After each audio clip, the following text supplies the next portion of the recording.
Hello again, it's Zach from Errorcat. But you know the drill, if you've been watching these. Today isn't about me, it's about music. Specifically, Nando's music.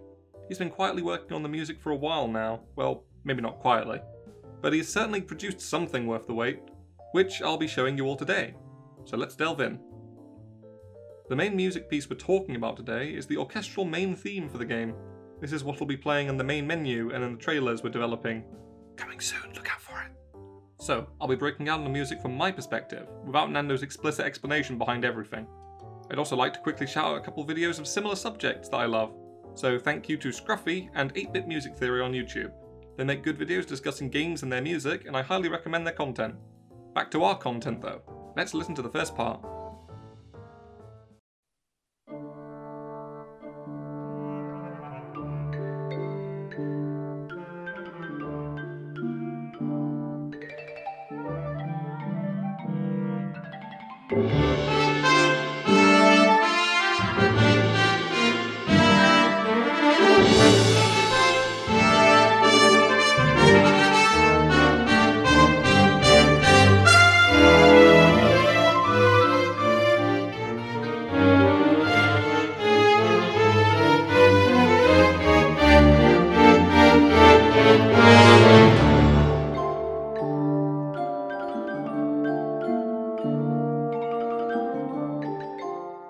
So the main thing Nando made clear to me was that he was going to make a tongue-in-cheek level of heroic for the intro. The Pilgrim isn't actually an amazingly powerful and destined hero as the music makes him out to be. It's more being played up for comedy.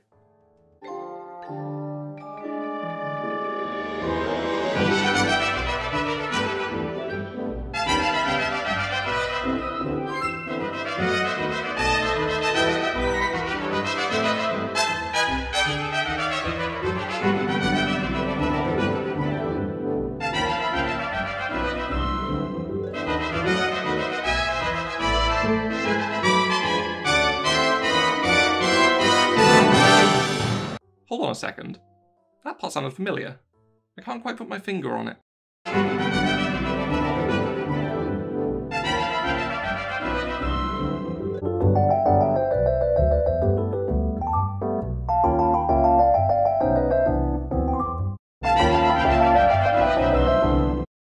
Nando, you clever, clever man.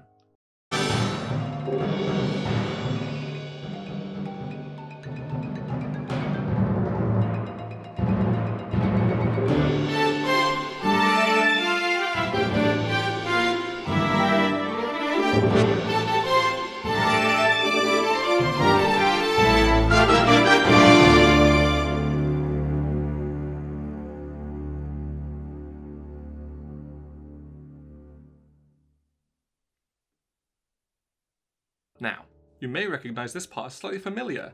Well, if you're up to date. You'll remember the animatic we uploaded a while ago, which has the same general melody. That's because this is the main theme. I'd consider it the leitmotif of the Pilgrim. What's a leitmotif? Well, besides the word I use when talking to Nando to pretend I know what I'm talking about, it's a musical term. It basically means that the melody represents an idea, emotion, character, or thing. When you hear that melody, you'll generally think of the thing it relates to. Here are some examples of leitmotifs in games. Perhaps leave your guesses in the comments and see if you can correctly guess what these particular songs represent.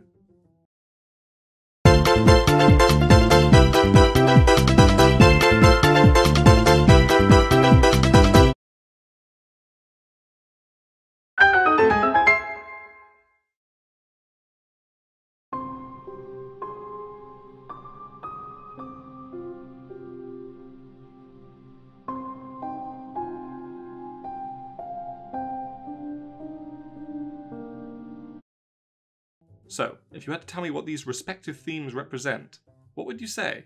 Obviously you'll have to have played or at least heard of them to know, but I'll go through each.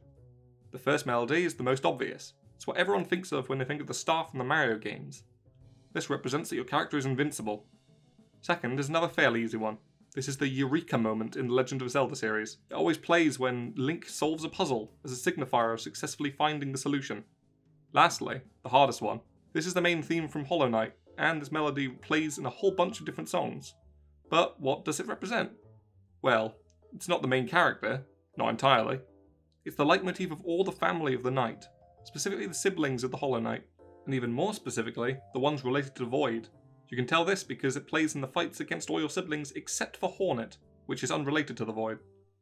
But I digress. I'm not a lore channel, and I'm no Mossbag or Vatividya. Back to the game where I do know what I'm talking about. I hope you enjoyed listening to me ramble a bit here, or at least I hope you enjoyed listening to Nando's music. More of that can be found in the description, including the songs without my interruptions. And lastly, as you may or may not recall from an earlier episode, the intro for the game is in production for the trailer.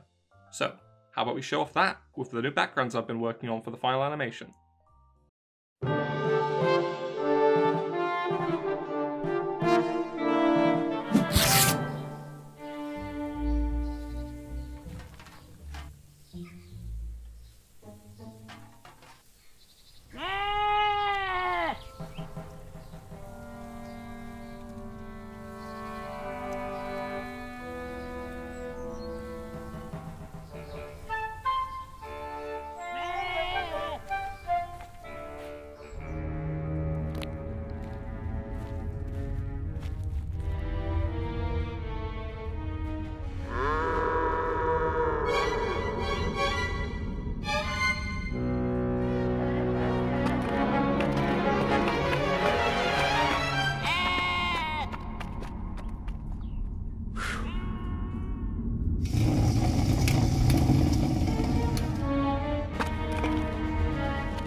And that's a wrap for now.